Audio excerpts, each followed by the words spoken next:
Hey and welcome back to Dax.Overland. My name is Max and in this week's episode I will prepare the frame for painting using different methods of rust removal.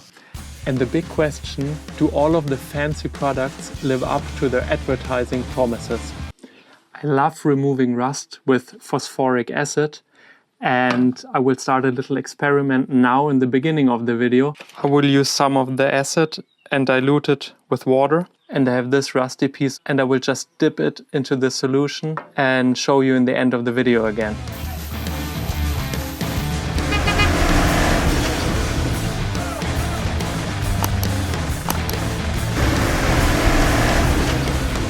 I will start now with removing small bits and pieces that are easily accessible, like some brackets, the fuel tank. It's not small and a bit of piece, but it's in the way for painting and rust removal. And afterwards I will assess how I will proceed with removing the rust.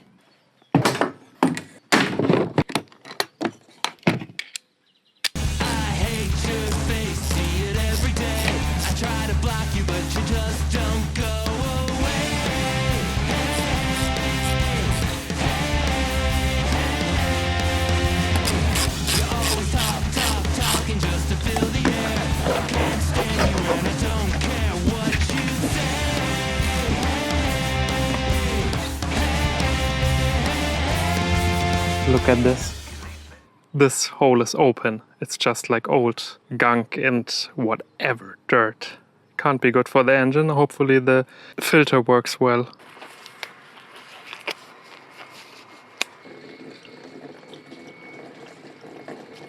So ich gerade keinen Blick. Ja.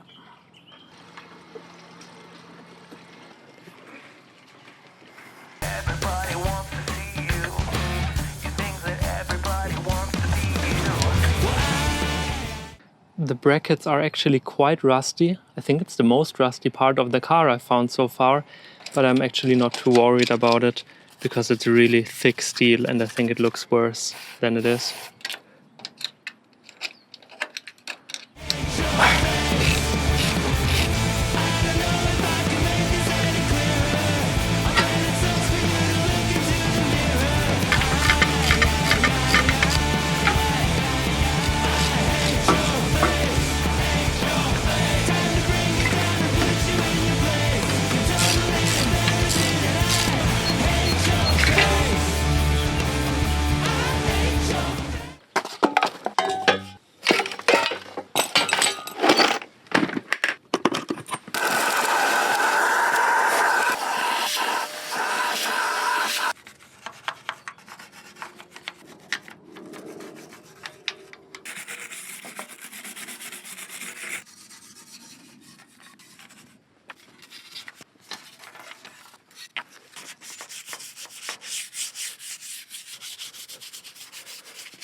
Two days ago the weather was so good, we had around 19 degrees and now it's raining and 8. It's like a typical April weather, I think. Wow! It's so annoying when you get used to the warmer temperatures and you remember again like, oh, that's how it feels, it's so good. And then you have the bad weather again.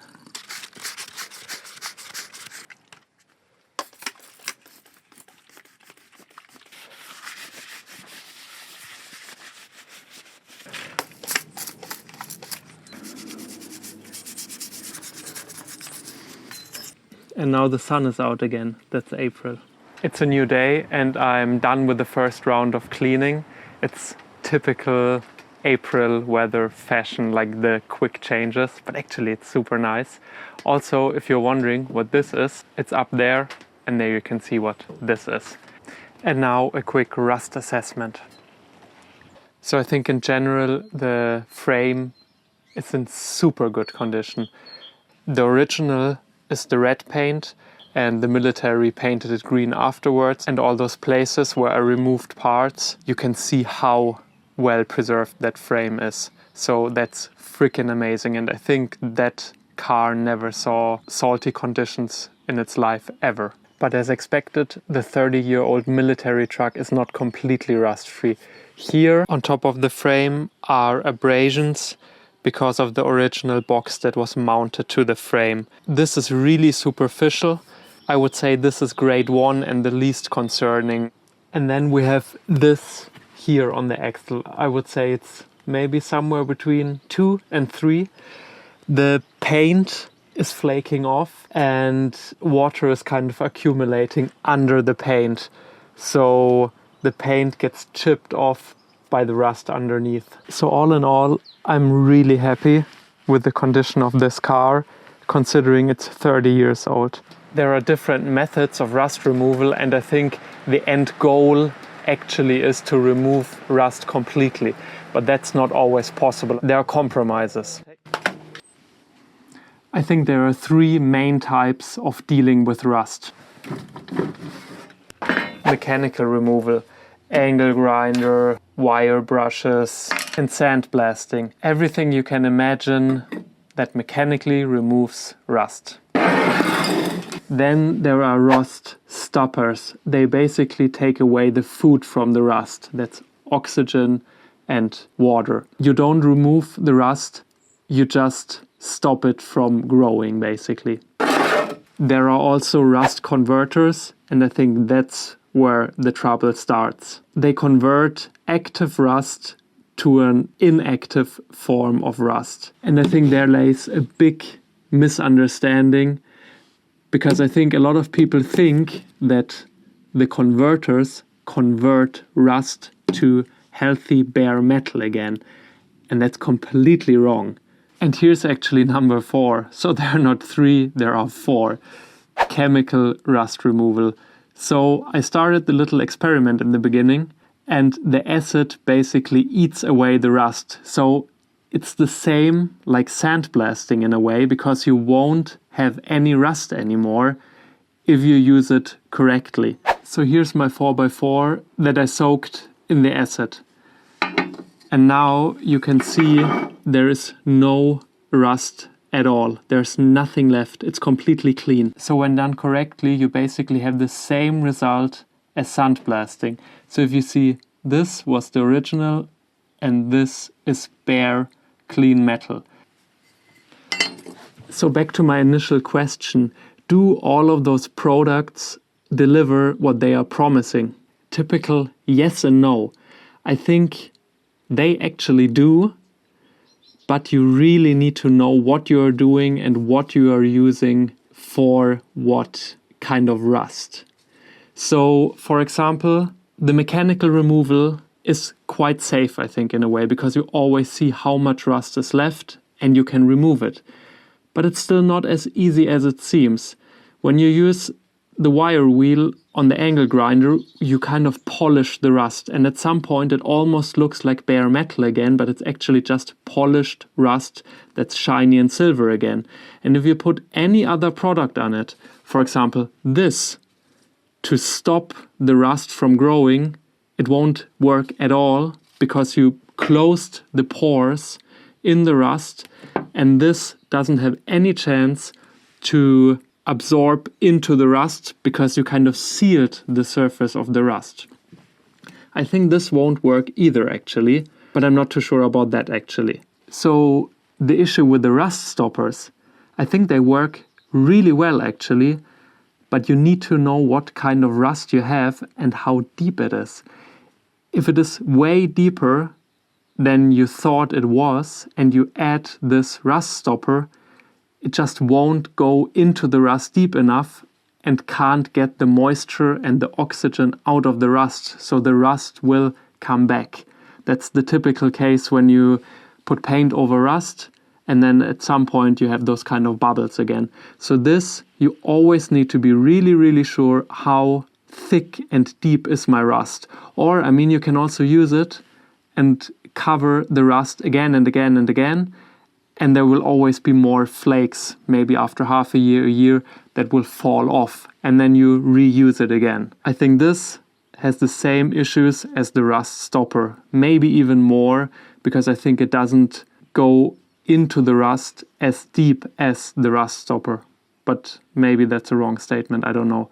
So this works really, really well, for example, on this kind of surface rust that's not deep at all, and converting that surface rust into a more stable form that's not reacting anymore. And now my weapon of choice for a lot of things, the acid. I really like it because usually my goal is to remove as much rust as possible, or all of the rust, because then I feel like I cut out that cancer out of the metal. But it's not always possible time-wise, and also the areas where you want to use it, because you can't use this in areas that you can't clean afterwards, because the acid will create more rust if you don't clean it properly afterwards. So what's my plan of attack now?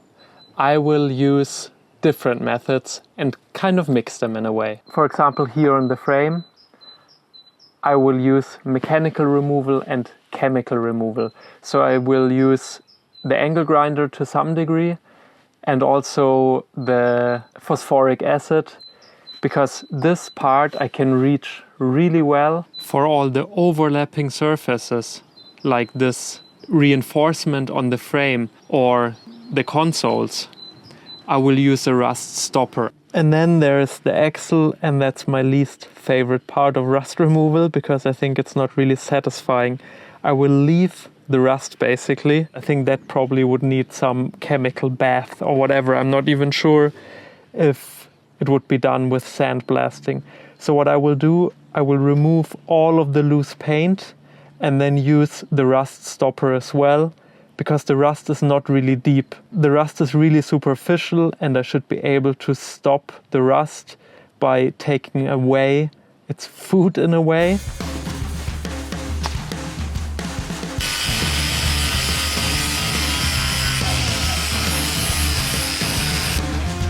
You probably might be thinking, oh Max, you are such a hypocrite. You said you can't use the angle grinder because you will polish the rust. I think that's the beauty about the phosphoric acid, because it will eat the rust away anyways. And I really try my hardest not to be hypocritical.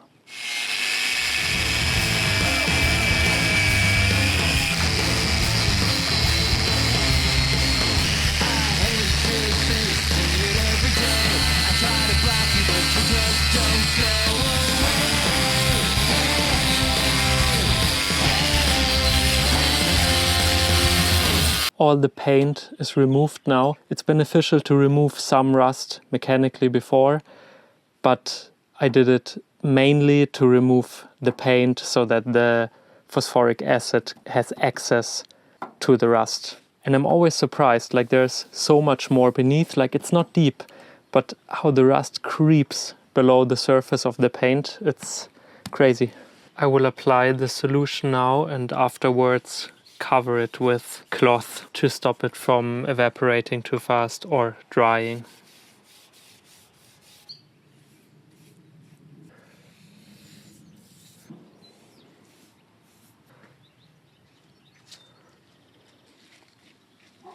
This technique is actually best for smaller parts, that you just have some kind of bath where you soak the parts in so everything is covered.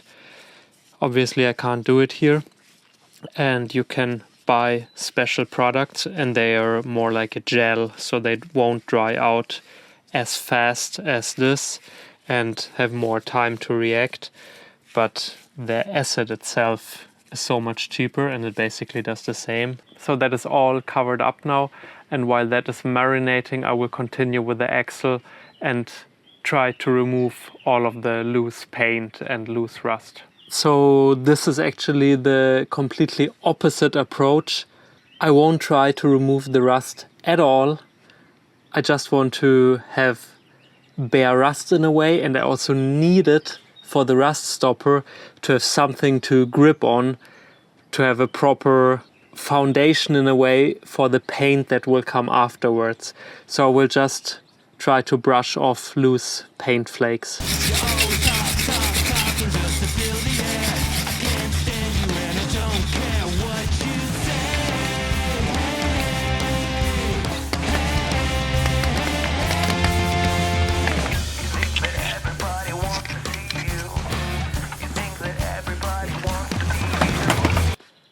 So I removed all the loose paint on the axles.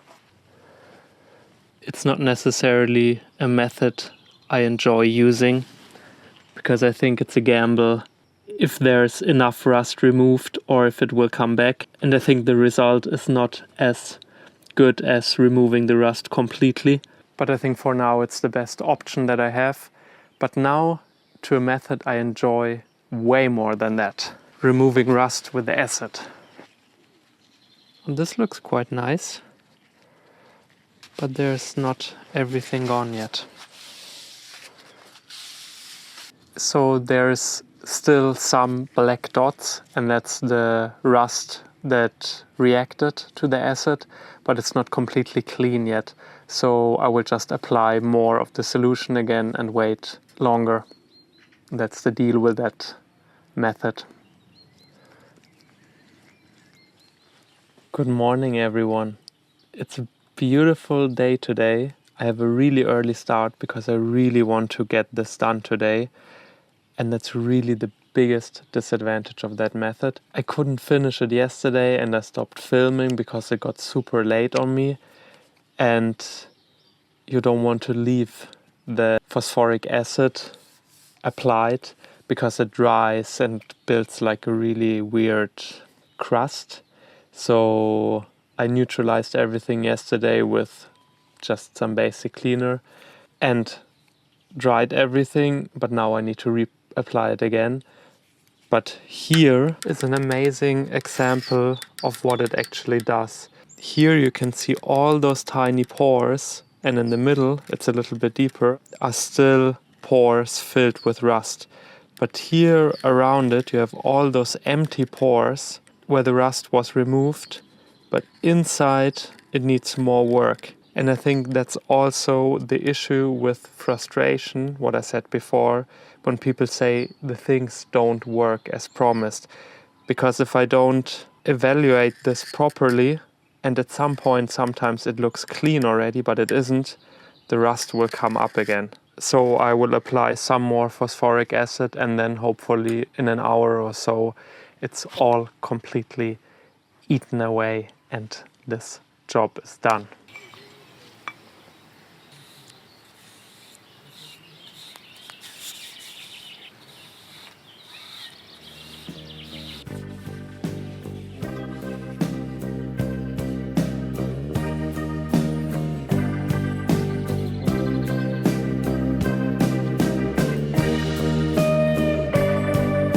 I think I haven't mentioned it yet, but this is also the perfect preparation pre-painting, because the acid creates like a rough texture on the metal, like on a microscopic level, and that's the perfect base for paint.